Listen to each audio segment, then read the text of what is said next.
Well, now to a Fox News exclusive. As Iran's deputy foreign minister this morning says this country will not renegotiate the nuclear deal reached with the six world powers, including the United States. Sources say President-elect Trump has received this hand-delivered letter. It's signed by 23 former top U.S. officials urging a new approach to Tehran. It calls on the incoming Trump administration to engage and work with the Iranian opposition, something previous administrations apparently haven't done. It is signed by a range of bipartisan officials such as Rudy Giuliani, former Senator Joe Lieberman, former Attorney General Michael Mukasey, and the former chairman of the Joint Chiefs of Staff under President Clinton, General Hugh Shelton, among others. It says, quote, President Obama expressed the hope that nuclear negotiations would induce Iran's leader to act with greater consideration of American interests. It is now clear that Iran's leaders have shown no interest in reciprocating. Iran's rulers have directly targeted U.S. strategic interests, policies, and principles, and those of our allies and friends in the Middle East. To restore American influence and credibility in the world, the United States needs a revised policy. John Bolton, former ambassador to the United Nations, senior fellow at the American Enterprise Institute and Fox News contributor, joins us now. He has supported the Iranian opposition. Ambassador, with this letter, what type of revised policy are they calling for, and what type of new policy do you think we need? Well, I think the basic problem here, of course, is the regime of the Ayatollahs in charge in Tehran. It's been the problem since the Islamic Revolution of 1979. People talk about Islamic terrorism. They refer to ISIS or al-Qaeda. Let's make it clear what the real source of support for terrorism around the world. It's the regime in Tehran. They're the world's central banker. They fund Hezbollah. They fund Hamas. They fund plenty of others. And they're well on the road to developing nuclear weapons. And I think what the signatories of this letter are trying to say, and just to underline how bipartisan the group is, you don't see a lot of that in Washington. We haven't for the past 8 or 10 years. So this is, I think, a very significant gathering of people to say the real problem here is the regime in Tehran. It's unpopular. It sits in power because of its control over the Revolutionary Guards Corps, the Basiji militia, and others.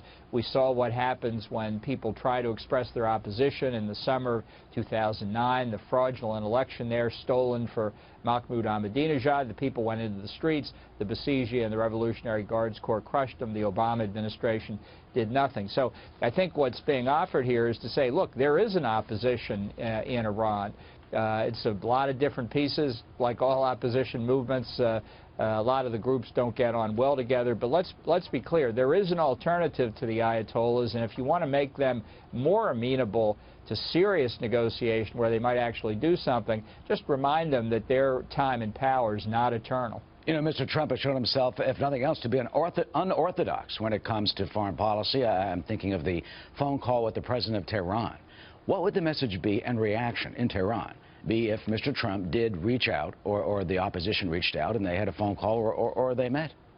Well, I think just as you mentioned the call of the president of Taiwan, it would have a remarkable effect. Look, I think the United States ought to feel free to speak to whomever it wants to speak to if it's in the best interest of the United States. That doesn't mean you speak to everybody, but it does mean you pick your shots. And just because the government in Beijing doesn't like it when we talk to the Taiwanese, just as I'm sure the Ayatollahs will not be happy at all for President Trump or members of his administration to talk to the Iranian opposition, the National Council for Resistance. That should not deter us. If anything, that should make us more interested in finding out what we can do to help the legitimate opposition in Iran, from whatever perspective they come from. After the Ayatollahs disappear into the ash heap of history, we can have elections in Iran. We're a long way away from that. There's no guarantee the Trump administration will take this up. But I just I think it's very important, again, to underline what a bipartisan group of people we have here. It's so unusual in Washington. I hope it gets the attention that it deserves. Yeah, and finally, who would that opposition be? I mean, many of the signatories are supporters, and the letter itself calls for reaching out to the National Council of Resistance of Iran. It's a group that many of the signatories support. You've spoken at their Paris rally for several years. Do you think, and what would the reaction be, that that would be a group to reach out to Mr. Trump, that he potentially could have a meeting, and that is the opening, or could be the opening of the door to the Iranian resistance? Yeah, I think this is a group that deserves very serious attention. They've got a platform for what their government in a post-Ayatollah Iran would look like, and it pledges, most importantly to me, a non-nuclear weapons Iran. It's open on the question of women's rights in a way, for example, the Ayatollahs would never even consider. It's led by a woman. So it has a lot of, I think, attractions for Americans who are looking for an alternative. There are other alternatives, too. But I think the real point is to say we do not have to accept the Ayatollahs as the legitimate voice of everyone in Iran, because they are not. They are the true illegitimate regime. The NCRI has been controversial, but certainly this seems to open the door to engaging the opposition and the resistance at some point. We'll see what comes of it. Ambassador John Bolton, as always, thank you for your insight.